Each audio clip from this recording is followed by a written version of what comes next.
Greetings one and all, this is RiddleWorks and welcome to my channel, giving some feedback to Sony's press conference at Gamescom, which was held in Cologne, Germany a couple of days ago. Now, there's no doubt there are some interesting games that are going to be coming out within the next 6 months, but I'm not really here to talk about those games in particular. I'm here to talk about two AAA titles and some hardware, and also the System 2.0 update, which we're going to be getting in the autumn. Now, first of all, Call of Duty and Battlefield being the two AAA titles in question. Now, as you know, I've been a relative new first-person shooter fan within 2.5 years, 2 years, 2.5 years. And the main inspiration for me to be interested in first-person shooters was Far Cry 3, you know, and Pemby66, my mate, inspired me to try out Battlefield 4. And in order for me to bring balance to the whole thing, I decided to order Call of Duty Ghosts for the PS4 as well.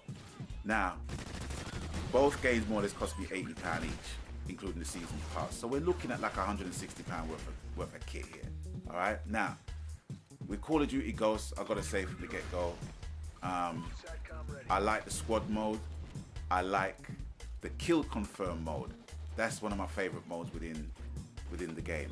But sadly, I hardly play it online. I must have played a handful of times online.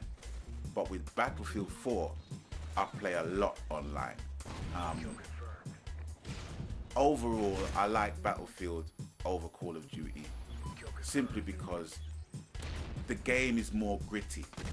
It looks more gritty, and with the Levolution aspect of it, you know, there's a level of relative realism in it. You know what I'm saying? It's like, you know, the game is affected by the destruction that is inflicted upon the map. You know, it can change the outcome of the match, of the game, as it were.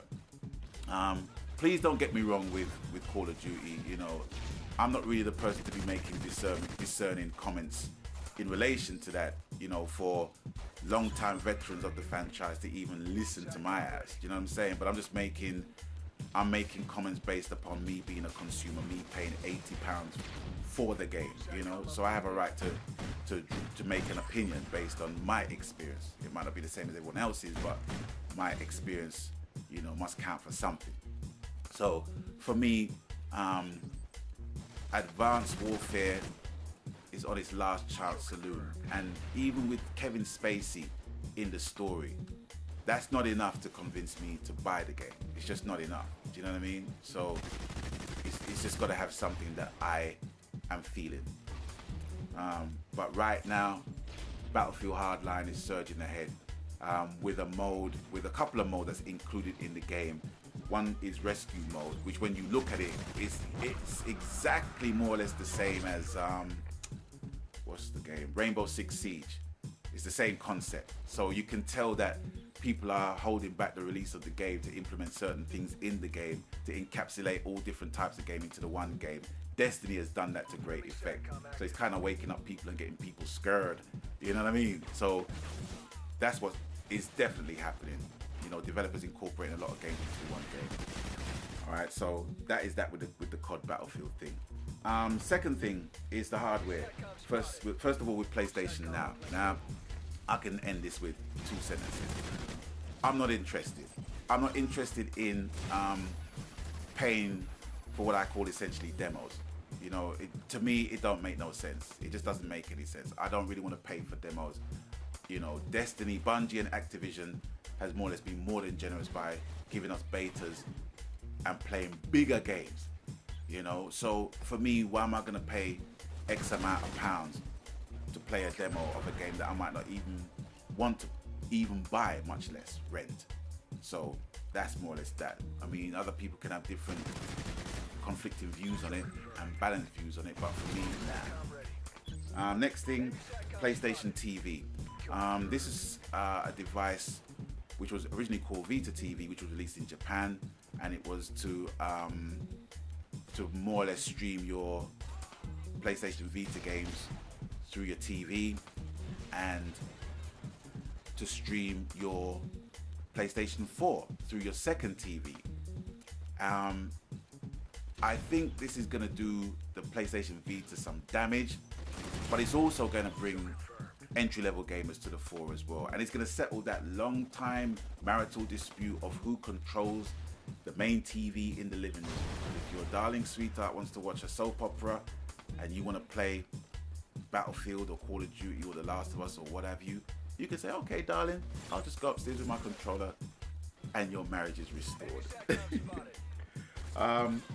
Okay, now, software update, system update 2.0. First of all, the friend finder, yeah, that's the standard. YouTube, well overdue. Hurry up and bring that shit, please. We need that. And SharePlay.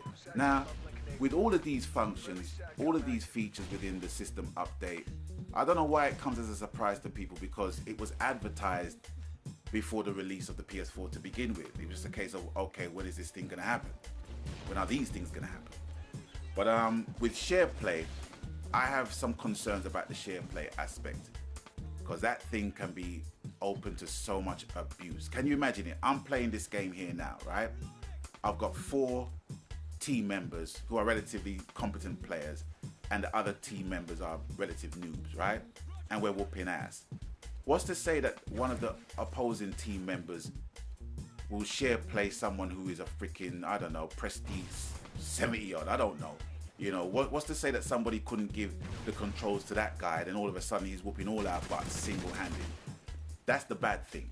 The good thing is that, yeah, you can trust, you can lend your computer, you can give your virtual controller, as it were, to your trusted friend, your trusted teammate, and have them show you a tactic on how to complete a level and what have you. You know, so that's a good thing. But that's going to be leading to so much abuse. So that SharePlay is good and bad. But overall, you know, some nice things that are happening within the next 6 months for the PS4. For the PS4. I'm trying to get this thing done within 7 minutes and 30 seconds. Come on now, give me some credit. But anyway, that's it for now.